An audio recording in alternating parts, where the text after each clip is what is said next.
오늘도 새벽 야화를 찾아주신 여러분, 감사합니다. 구독과 좋아요를 누르시고 행운을 받아가세요.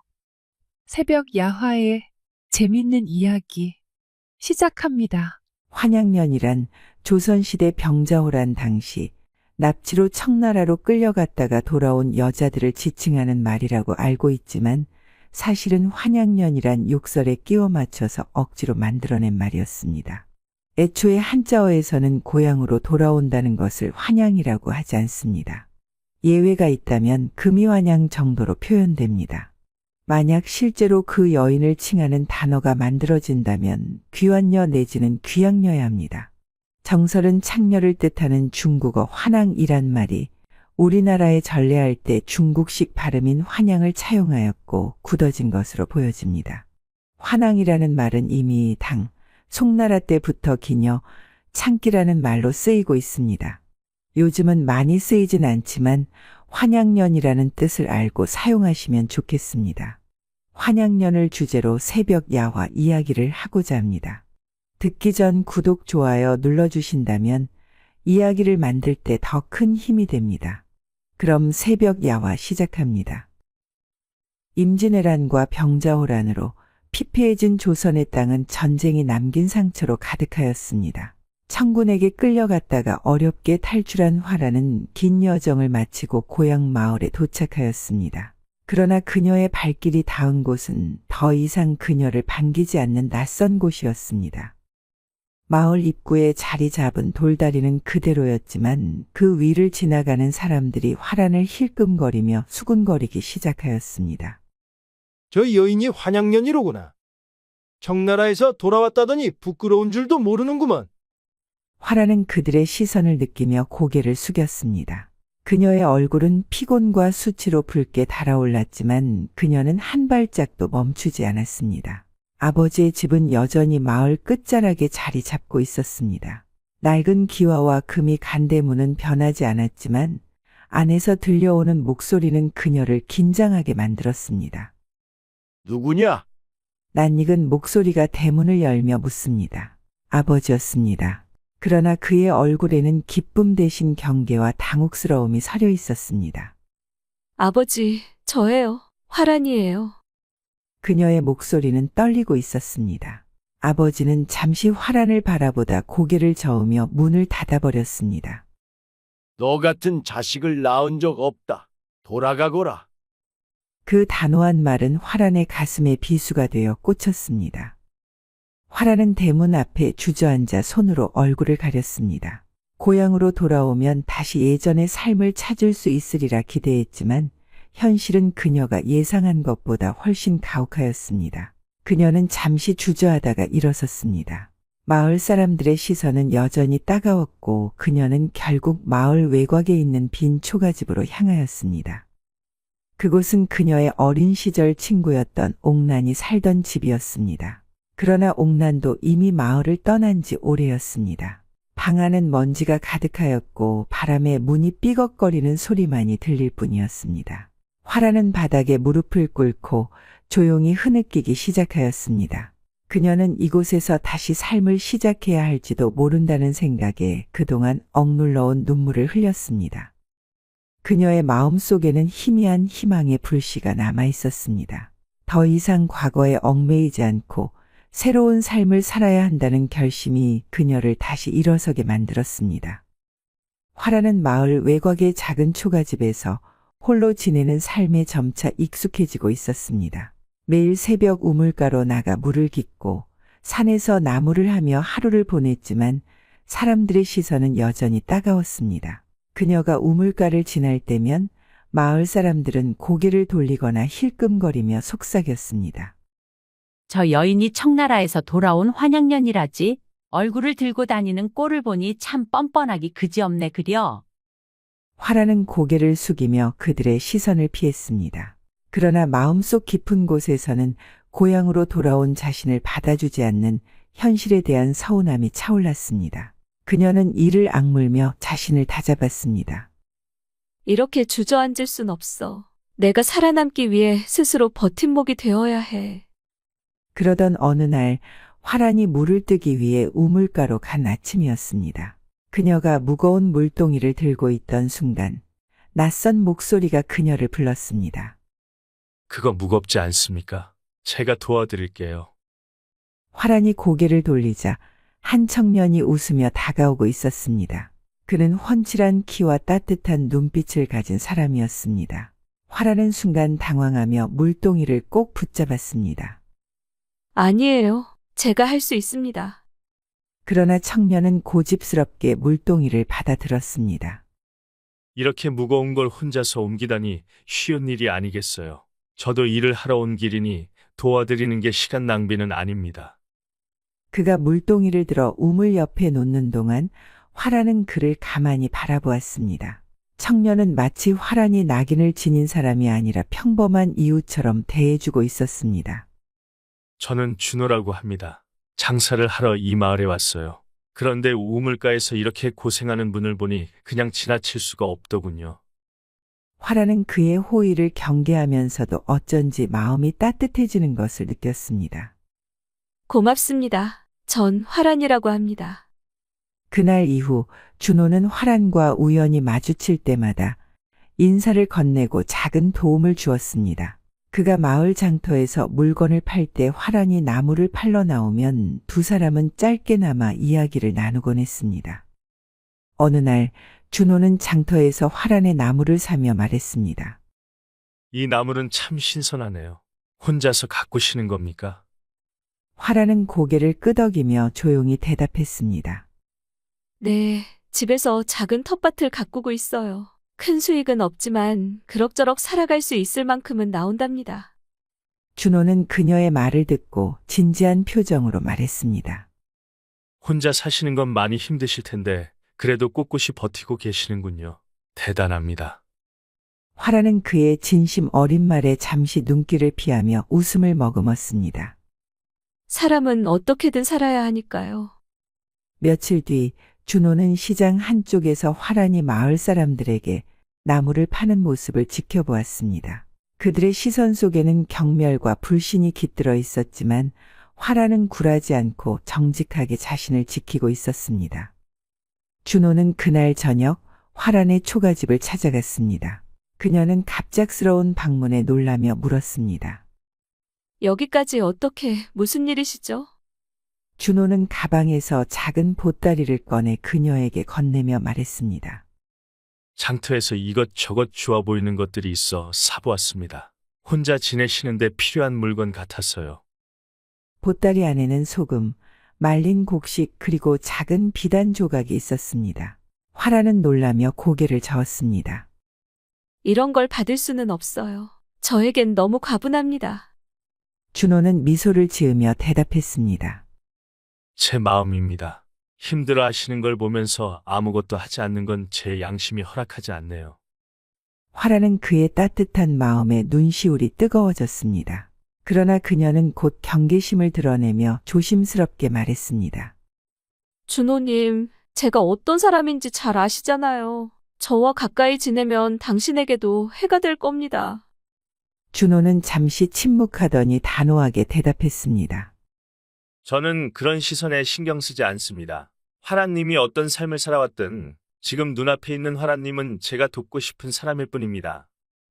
준호의 단호한 대답에 화란은 순간적으로 말을 잃었습니다. 그녀의 눈에는 미처 감추지 못한 놀라움과 고마움이 번졌습니다. 그녀를 향한 준호의 진심 어린 말이 서늘한 바람처럼 그녀의 마음을 스쳤습니다. 준호님, 화란의 목소리는 희미했지만 감정이 가득 담겨 있었습니다. 준호는 부드럽게 그녀를 바라보며 미소 지었습니다. 저는 당신이 짊어진 무게를 알고 있습니다. 하지만 그 무게를 혼자서만 견디게 하고 싶지 않아요. 이제는 제가 함께 짊어지겠습니다. 그의 말에 화란의 눈가에는 눈물이 맺혔습니다. 그녀는 고개를 숙였지만 그녀의 손은 서서히 준호의 손을 찾아 잡았습니다. 준호의 손길은 그녀에게 안정감과 위로를 주었습니다. 그날 밤 두 사람은 작은 초가집 안에서 조용히 이야기를 나누었습니다. 밖에서는 달빛이 흘러들어와 방 안을 은은하게 물들였고 등불의 흔들림 속에서 두 사람은 점점 더 가까워졌습니다. 준호는 그녀의 이야기를 가만히 들으며 그녀의 눈을 바라보았습니다. 화란님, 당신은 정말 강한 분입니다. 그 모든 어려움을 견뎌낸 사람이니까요. 강하다뇨. 저는 그저 살아남으려 몸부림쳤을 뿐이에요. 화라는 눈물을 흘리며 속삭였지만 준호는 그녀의 손을 꼭 잡았습니다. 그것도 용기입니다. 당신은 누구보다도 용기 있는 분이에요. 그의 따뜻한 말에 화라는 처음으로 자신의 상처를 인정하며 마음의 문을 열었습니다. 그리고 어느새 두 사람의 거리는 더 가까워졌습니다. 준호는 그녀를 조심스럽게 끌어안았습니다. 그의 부드러운 외모와는 달리 품 안에서 느껴지는 그의 팔과 가슴은 마치 단단한 바위처럼 강인했습니다. 그러나 그 강인함 속에서도 그의 손길은 한없이 따뜻하고 조심스러웠습니다. 화라는 처음에는 긴장했지만 그의 품에서 점차 긴장이 풀리며 스스로를 맡겼습니다. 준호님, 그녀는 떨리는 목소리로 그의 이름을 불렀고 준호는 그녀의 얼굴을 살며시 올려다보며 속삭였습니다. 화라님, 제가 너무 성급한 건가요? 화라는 고개를 가로저으며 나지막이 대답했습니다. 아니에요. 저는 당신을 믿어요. 그의 입술이 그녀의 입술에 닿는 순간 그녀는 그동안 억눌러왔던 모든 외로움과 두려움이 사라지는 것을 느꼈습니다.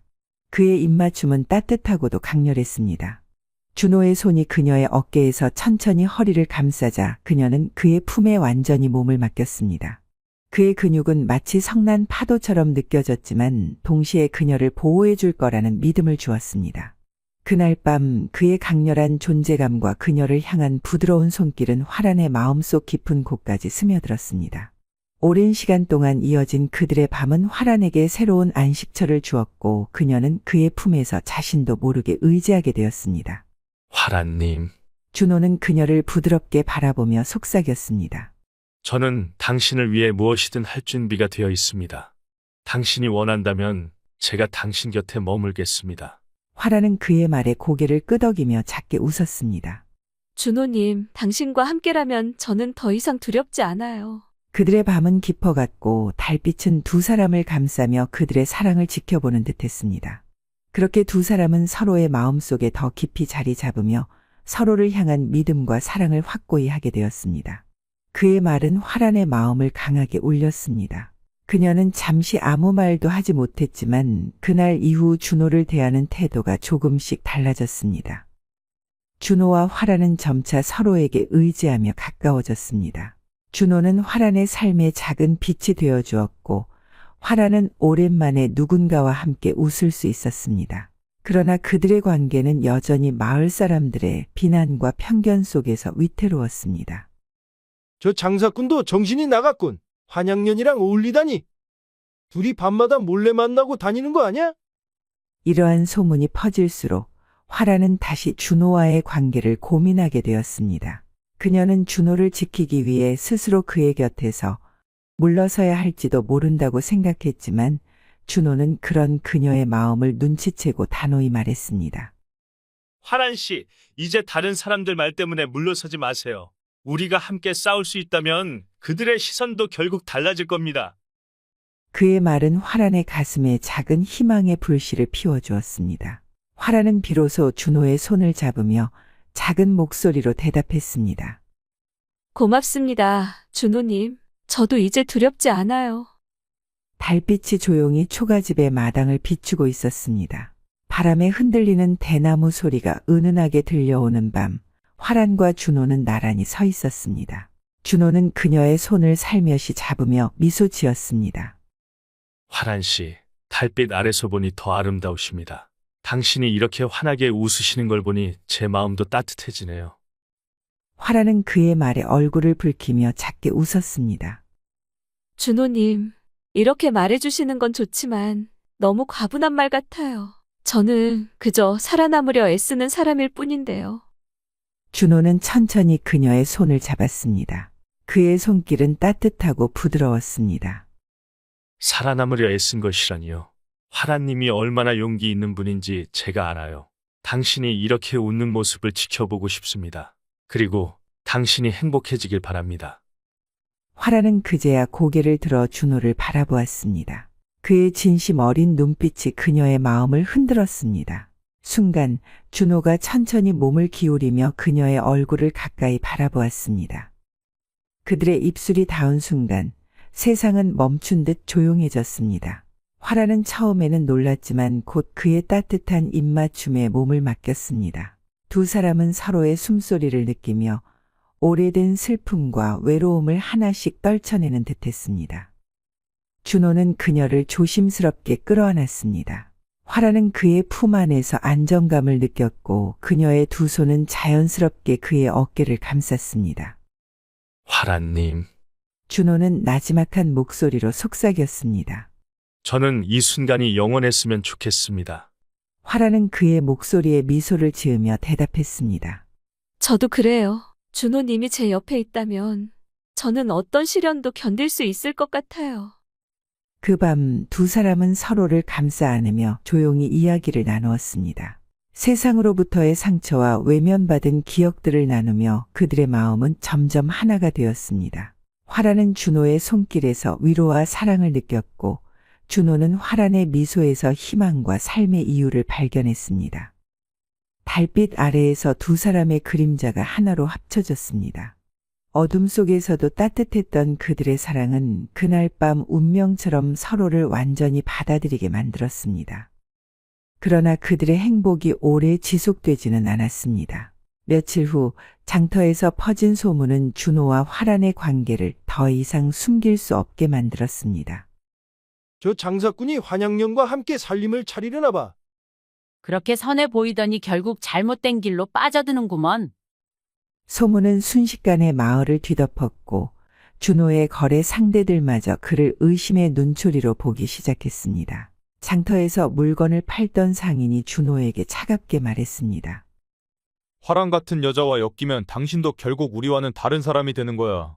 앞으로는 거래하기 힘들겠어. 준호는 화란을 탓하지 않았지만 점차 마을 사람들의 압박과 멸시 속에서 힘들어지는 자신을 느꼈습니다. 화란 또한 이를 눈치채며 점점 불안해졌습니다.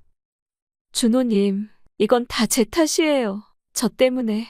그녀가 말끝을 흐리자 준호는 고개를 저으며 그녀를 붙잡았습니다. 아니에요, 화란님. 제가 선택한 길입니다. 아무도 당신을 비난할 자격이 없습니다. 그러나 둘 사이에 들이온 갈등의 그림자는 쉽게 거치지 않았습니다. 준호의 사업이 위태로워지고 마을 사람들의 따가운 시선이 더욱 깊어지면서 두 사람은 새로운 결정을 내려야 할 때가 가까워지고 있었습니다. 어느 날 준호가 화란에게 말하였습니다. 화란님처럼 청나라에서 다시 돌아온 사람들이 이 마을뿐만 아닐 겁니다. 어딘가 화란님과 같은 사람들이 더 있을 거예요. 그들을 찾아보면 어떨까요? 화란은 잠시 고민하였지만 준호의 제안에 고개를 끄덕였습니다. 맞아요. 함께라면 우리가 더 강해질 수 있을지도 모르겠네요. 그날 이후 화란과 준호는 마을 주변을 돌아다니며 비슷한 처지의 사람들을 찾기 시작하였습니다. 그들은 버림받고 고통받는 사람들을 발견할 때마다 손을 내밀었고 그들의 초가집 주변은 점차 사람들로 북적이게 되었습니다. 이렇게 화란과 준호는 외롭고 버려진 자들의 모임을 만들어갔습니다. 그들은 작은 마을을 이루며 서로를 지탱하며 살아가기 시작하였습니다. 화란과 준호가 만든 마을은 점차 안정되어 갔지만 생계는 여전히 큰 문제로 남아 있었습니다. 그들은 텃밭에서 자급자족을 하며 살아갔지만 인원이 늘어나면서 음식과 의복, 도구가 부족해졌습니다. 이 문제를 해결하기 위해 준호가 제안하였습니다. 밀주를 만들어 팔아보는 건 어떨까요? 은밀하게만 하면 우리끼리 살아갈 수 있을 겁니다. 화란은 처음엔 망설였습니다. 밀주 제조는 엄연히 금지된 일이었고 들킬 경우 큰 벌을 받을 수 있었습니다. 그러나 다른 방법이 없는 현실 속에서 그녀는 결국 고개를 끄덕였습니다. 위험하지만 우리가 살아남으려면 어쩔 수 없겠네요. 사람들은 함께 산에서 재료를 구하고 오래된 항아리를 마련하여 밤마다 밀주를 만들기 시작하였습니다. 그들은 조용히 산을 오가며 마을 외곽의 상인들에게 술을 팔았고 그들의 술은 점차 주변 마을까지 소문이 나기 시작하였습니다. 그 환양년들이 만드는 술은 정말 좋다더라. 한번 맛보면 다른 술은 못 마신다더군. 화란과 준호는 점차 마을이 안정되어 가는 것을 느꼈습니다. 그러나 이들이 모은 돈과 물자가 늘어날수록 주변의 질투와 시선도 더 날카로워졌습니다. 주변 양반들은 이들의 존재를 탐탁지 않게 여기기 시작하였고 사또에게 이들을 고발하려는 움직임도 보였습니다. 어느 날 밤 준호가 화란에게 말하였습니다. 우리가 이렇게까지 살아남으려 애쓰는데 세상은 여전히 우리를 배척하려고만 하네요. 화란은 조용히 대답하였습니다. 아마 우리가 이 세상에 더 큰 흔적을 남길 때까지는 아닐 거예요. 그러니 우리는 끝까지 버텨야 해요. 그녀의 목소리에는 단단한 결의가 담겨 있었습니다. 그러나 이 결의가 그들에게 어떤 운명을 가져다 줄지는 아직 아무도 알 수 없었습니다. 화란과 준호가 만든 공동체는 어느덧 10명이 넘는 작은 마을로 변해 있었습니다. 그들은 서로의 손을 붙잡고 살아가는 법을 배우며 조금씩 삶의 안정을 찾아갔습니다. 그러나 마을에서 날아오는 시선과 비난은 점점 더 노골적으로 바뀌었습니다. 저 환양년들이 밤마다 술을 만들어 돈을 벌고 있다더라. 그 돈으로 또 무슨 일을 벌일지 모를 일이야. 당장 관아에 고발해야 해. 양반들의 대화는 점점 커다란 소음처럼 마을을 뒤덮었습니다. 그들은 낮에는 자신의 품위를 지키는 척했지만 밤이면 화란과 준호가 만드는 술을 몰래 사 마시는 이중적인 모습을 보였습니다. 특히 사또의 집에서 일하는 하인들은 화란의 술을 가장 많이 사갔습니다. 그러나 이는 양반들 사이에서도 곧 문제가 되었습니다. 술을 구입하는 이들은 양반이면서도 화란의 존재를 제거해야 한다고 외치는 무리와 같은 집단에 속해 있었기 때문입니다. 어느 날 마을 회관에서 양반들이 모여 이 문제를 논의하기 시작하였습니다.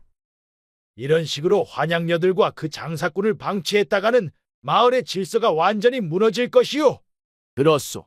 환양년들의 존재 자체가 우리에게 오명을 남기는 것이 아니겠소. 한 양반이 자리에서 일어나며 결연한 목소리로 외쳤습니다.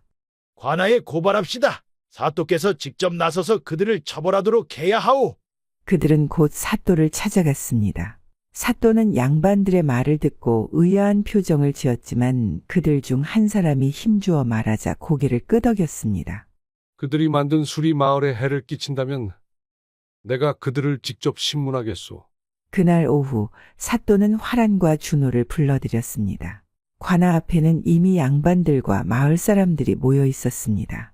화란은 준호와 함께 떨리는 발걸음으로 관아로 들어섰습니다. 사또는 날카로운 눈빛으로 화란을 쏘아보며 말하였습니다. 너희가 이 마을에서 술을 만들며 부정한 일을 벌이고 있다는 소문이 돌고 있다. 그게 사실이냐? 화란은 잠시 사또의 눈을 마주 보다가 조용히 대답하였습니다. 우리는 살아남기 위해 술을 만들었습니다. 다른 사람들에게 피해를 준 적은 없습니다. 그러나 사또는 그녀의 말을 받아들이지 않았습니다. 법은 법이다. 밀주는 엄연히 금지된 일이니 너희를 처벌할 수밖에 없다. 그의 명령에 따라 양반들이 화란의 집으로 몰려갔습니다. 그들은 집 안을 뒤지기 시작했고 곧 술과 곡식들이 발견되었습니다. 양반들은 이를 보자 화가 난 목소리로 외쳤습니다. 봐라, 이들이 얼마나 탐욕스럽게 살아왔는지. 저 곡식은 모두 우리의 것이다. 화란은 입술을 깨물며 말하였습니다. 그 곡식은 우리가 모은 것입니다. 당신들이야말로 마을 사람들의 것을 빼앗아가며 불을 쌓지 않았습니까? 그 말에 양반들은 더욱 화가 나 사또를 바라보았습니다. 사또 나리, 이들을 당장 쫓아내 주십시오. 사또는 잠시 고민하는 듯 보였으나 화란과 준호를 향해 단호하게 말하였습니다. 내일 아침까지 마을을 떠나거라. 그렇지 않으면 너희를 처벌할 것이다. 그 말을 들은 화란은 준호의 손을 잡고 천천히 고개를 숙였습니다. 그날 밤 화란과 준호는 사람들을 불러 모았습니다. 그들은 어두운 방 안에 둘러앉아 함께 방법을 고민하였습니다. 화란은 그들에게 말하였습니다. 우리가 가진 것을 모두 나누자. 마을 사람들이 우리의 편에 설 수 있도록 만들어야 해. 그들이 우리를 버린다 해도 우리는 우리 자신을 버리지 않을 것이다. 그녀의 목소리는 흔들리지 않았습니다. 화란의 말에 사람들은 고개를 끄덕이며 다시금 마음을 다잡았습니다. 그들의 싸움은 이제 시작에 불과하였습니다. 화란과 준호는 관아에서의 굴욕을 견디며 더는 물러설 곳이 없음을 깨달았습니다. 마을을 떠나라는 사또의 명령은 단지 사람들을 해체시키려는 협박일 뿐만 아니라 그들의 자존심을 무너뜨리려는 시도였습니다. 그러나 화란은 떠나지 않기로 결심했습니다. 준호와 함께 그들은 마을의 어둠 속에서 조용히 움직이기 시작했습니다. 준호, 이렇게 하다가 정말 큰일 나는 건 아닐까요? 화란은 밤길을 걸으며 조심스레 물었습니다. 준호는 화란의 손을 꼭 잡으며 대답했습니다. 큰일이 나더라도 가만히 당하고만 있진 않을 거야. 우리가 싸우지 않으면 누구도 우리를 지켜주지 않아. 양반들의 비리를 밝히기 위해 마을 구석구석을 뒤졌습니다. 마을 사람들이 양반들에게 빼앗긴 곡식과 세금이 어디로 흘러갔는지, 그들의 창고에 무엇이 숨겨져 있는지를 확인하기 위해 밤낮없이 움직였습니다. 마침내 그들은 양반들의 창고에서 어마어마한 양의 곡식과 금은이 숨겨져 있음을 알아냈습니다. 저 곡식이 백성들에게 돌아갔다면 굶주리는 사람들이 없었을 텐데. 준호는 창고 문틈으로 쌓인 곡식을 보며 분노에 떨었습니다. 화란은 단호하게 대답했습니다. 이제 우리가 백성들에게 돌려주자. 그날 밤 화란과 준호는 마을 사람들과 함께 양반들의 창고를 습격했습니다. 어둠 속에서 그들은 조용히 움직이며 곡식 자루를 꺼내 들었습니다. 힘을 모아 그들은 창고 안에 숨겨진 물건들을 차례로 옮기며 이를 마을의 가난한 백성들에게 나눠주었습니다. 이건 당신들의 것입니다. 이제 더 이상 빼앗기지 마세요. 화란이 곡식을 건네며 말하자 백성들은 눈물을 흘리며 감사의 뜻을 표했습니다. 소문은 순식간에 퍼져나갔습니다. 화란과 준호의 무리가 양반들의 재산을 백성들에게 나눠주었다는 이야기는 사람들의 입에서 입으로 전해졌습니다. 마을 사람들 중 일부는 그들에게 은밀히 협력하기 시작했습니다. 그러나 이 소식은 곧 양반들과 사또의 귀에도 들어갔습니다. 양반들은 격분하며 사또에게 항의했습니다. 저 환양년들이 감히 우리 재산을 훔쳐갔습니다. 당장 그들을 잡아 처벌하십시오. 사또는 화란의 행동이 단순한 저항을 넘어 마을의 질서를 흔들고 있음을 느끼며 화를 참지 못했습니다. 그는 마을의 군병력을 소집하여 포위하기로 결정했습니다. 화란은 그 소식을 듣고도 흔들리지 않았습니다. 그녀는 공동체의 사람들을 모아 말했습니다. 우리는 백성들의 편에서 싸우고 있습니다. 그들이 우리를 지지할 때까지 우리가 가진 모든 것을 걸고 이 싸움을 끝까지 이어갑시다. 그날 밤 화란의 초가집에는 새로운 결의가 가득 찼습니다. 그들의 싸움은 단순한 생존의 문제가 아니라 자신들의 존재를 인정받기 위한 외침이 되고 있었습니다. 이제 화란과 그녀의 무리는 더 큰 결전을 준비하고 있었습니다. 사또가 양반들의 요구에 따라 군병력을 소집한 날, 마을에는 긴장감이 가득했습니다. 사또의 명령으로 관아의 군사들이 화란의 초가집을 포위했습니다. 무겁게 내딛는 발걸음 소리와 날카롭게 외치는 명령이 마을 골목을 뒤덮으며 불길한 분위기를 더했습니다. 준호는 초가집 안에서 사람들을 모아놓고 조용히 말했습니다. 이제 더 이상 물러설 곳이 없어요. 우리가 가진 것을 모두 지켜야 합니다. 백성들이 우리의 편에 서도록 끝까지 싸울 겁니다. 그의 말에 사람들은 고개를 끄덕였지만 두려움에 떨고 있는 모습도 역력했습니다. 그러나 준호는 단호했습니다. 그의 눈빛은 흔들리지 않았고 목소리는 흔들림 없이 모두를 독려했습니다. 우리가 빼앗아 온 곡식과 물건들을 백성들에게 나눠주었잖아요. 이제 그들이 우리를 지켜줄지도 몰라요. 하지만 그들이 지켜주지 않더라도 우리는 우리 자신을 포기하지 말아야 해요. 그는 그동안 숨겨두었던 창고에서 작은 무기들을 꺼냈습니다. 이는 관아의 군병력과는 비교도 안 될 정도로 보잘것없었지만 그들의 결의를 상징하기에는 충분했습니다. 이것들이 우리의 무기가 될 겁니다. 이건 우리가 지닌 모든 것을 지키기 위한 마지막 수단이에요. 밤이 되자 군사들은 초가집을 완전히 에워쌌습니다. 사또는 집 밖에서 큰 소리로 외쳤습니다. 너희의 죄를 스스로 인정하고 나와라. 그러면 목숨만은 살려주겠다. 그러나 준호는 대답하지 않았습니다. 대신 화란과 함께 창문 너머로 상황을 살피며 조용히 말했습니다. 우리는 끝까지 버텨야 해요. 그들의 협박에 굴복하지 않을 겁니다. 그때 마을 사람들이 하나둘씩 초가집 근처로 모여들기 시작했습니다.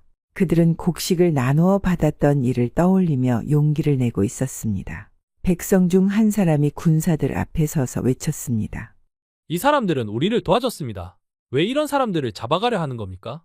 사또는 백성들의 돌발적인 행동에 당황하며 병사들에게 명령했습니다. 군중을 흩어버려라. 저들이 잘못된 생각을 하지 않도록 단속하라. 군사들은 백성들을 밀쳐냈지만 백성들은 물러서지 않았습니다. 그들은 손에 들린 곡식 자루를 높이 들며 항의했습니다. 이 곡식은 우리가 빼앗긴 것을 되찾은 겁니다. 이걸 돌려준 사람들을 왜 잡아가려고 하는 겁니까? 화라는 그 광경을 보며 조용히 숨을 내쉬었습니다. 우리가 지킨 것은 우리의 목숨만이 아니었어요. 사람들의 믿음이었군요.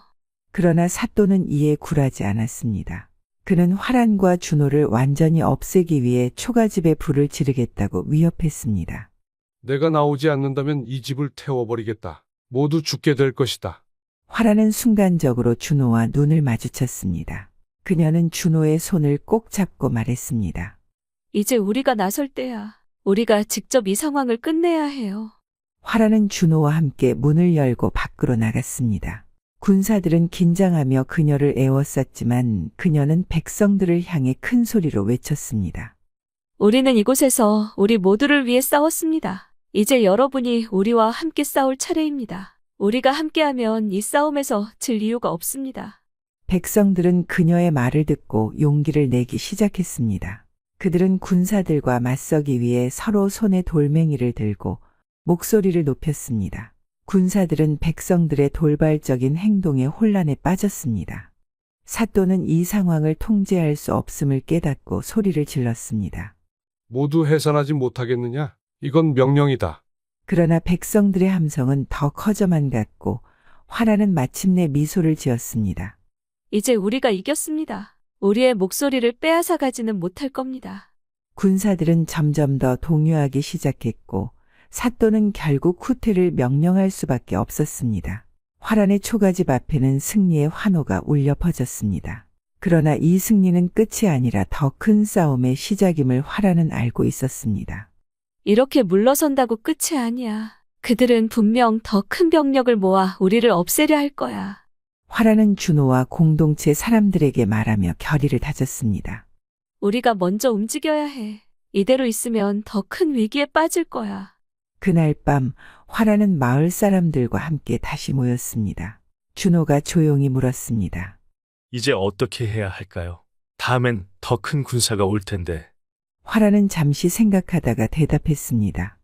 양반들과 사또의 가장 큰 약점은 그들이 감추고 있는 부정과 비리야. 그걸 폭로하면 그들도 우리를 쉽게 억누를 수 없을 거야. 화라는 마을 곳곳에서 양반들이 저지른 부당한 행위를 기록하기 시작했습니다. 백성들에게 지나친 세금을 걷어들인 증거,